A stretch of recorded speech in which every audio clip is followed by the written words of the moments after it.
નમસ્કાર મિત્રો, tech town Gujarati channel પર તમારું સ્વાગત છે। જો તમે ક્યાંક નોકરી કરો છો અને તમારે પીએફના પૈસા ઉપાડવા છે તો હવે તમારે ઓનલાઈન કેન્દ્ર પર જઈને ખોટું કમિશન આપવાની જરૂર નથી। આજે હું તમને મોબાઈલ કે લેપટોપથી ઘરે બેઠા જાતે જ પીએફના એડવાન્સ પૈસા કેવી રીતે ઉપાડવા તેની આખી પ્રોસેસ સ્ટેપ બાય સ્ટેપ જણાવીશ। તો વિડીયો પૂરો જોશો તો તમે પોતે જ તમારા ફોર્મ ભરી શકશો। તો મિત્રો ચાલો શરૂ કરીએ। તો સૌથી પહેલાં તમારે ગૂગલ પર જઈને સર્ચ કરવાનું છે EPFO। ત્યારબાદ તમને મેમ્બર હોમ પેજ તમને દેખાશે, એની ઉપર ક્લિક કરવાનું છે। ક્લિક કર્યા બાદ તમને પીએફની ઓફિશિયલી સાઇટ જોવા મળશે। તેમાં તમારે તમારો યુએન નંબર અને પાસવર્ડ નાખીને સાઇન ઇન કરી લેવાનું છે। જે પણ તમારા યુએન સાથે મોબાઈલ નંબર લિંક હશે એની અંદર ઓટીપી આવશે। ઓટીપી નાખ્યા બાદ તમારે લોગિન કરી લેવાનું છે। લોગિન કર્યા બાદ તમારે વ્યૂ ઓપ્શન પર ક્લિક કરવાનું છે। ત્યારબાદ તમારે તેમાં તમારી સર્વિસ હિસ્ટ્રી પર ક્લિક કરવાનું છે। ક્લિક કર્યા બાદ તમારે જે તે પણ આઈડી તમારી હશે એ તમે જોઈ શકશો। ત્યારબાદ તમારે મેનેજમાં જઈને તમારું આધાર કાર્ડ, પાન કાર્ડ અને બેંક કેવાયસી તમારું લિંક છે તે તમારે ચેક કરવાનું છે। જો તમારે લિંક હશે તો તમે ઓનલાઈન સર્વિસ ઉપર તમારે ક્લિક કરવાનું છે।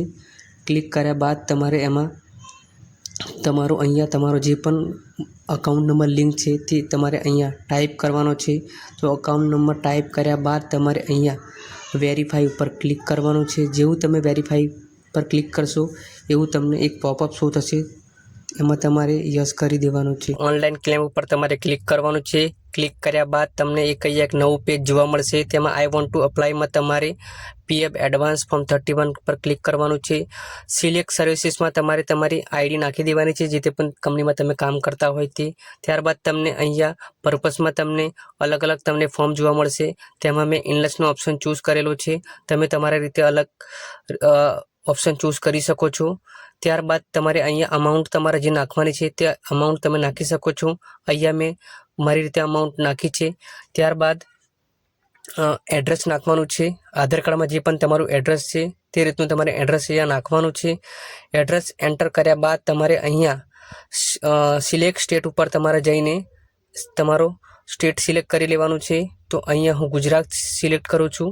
ત્યારબાદ ગુજરાત સિલેક્ટ કર્યા બાદ અહીંયા આપણે સિલેક્ટ ડિસ્ટ્રિક્ટ ઉપર જઈને આપણે પંચમહાલ ચૂઝ કરીશું। જો ગુજરાતમાં તમે અલગ અલગ રાજ્યોથી આ વિડીયો જોતા હોય તો તમારે તમારો જે પણ તે તમારો જિલ્લો હોય તે તમે પસંદ કરી શકો છો આમાં। ત્યારબાદ તમારે અહીંયા તમારો પિનકોડ નંબર નાખીને ગેટ ઓટીપી ઉપર ક્લિક કરી દેવાનું છે। ત્યારબાદ તમારા આધાર કાર્ડમાં જે પણ મોબાઈલ નંબર લિંક હશે તેમાં 6 આંકડાનો ઓટીપી આવશે।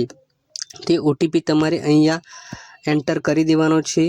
જેવું તમે આમાં ઓટીપી એન્ટર કરશો તો તમારે અહીંયા વેલિડેટ ઓટીપી અને સબમિટ ઉપર તમારે ક્લિક કરવાનું છે।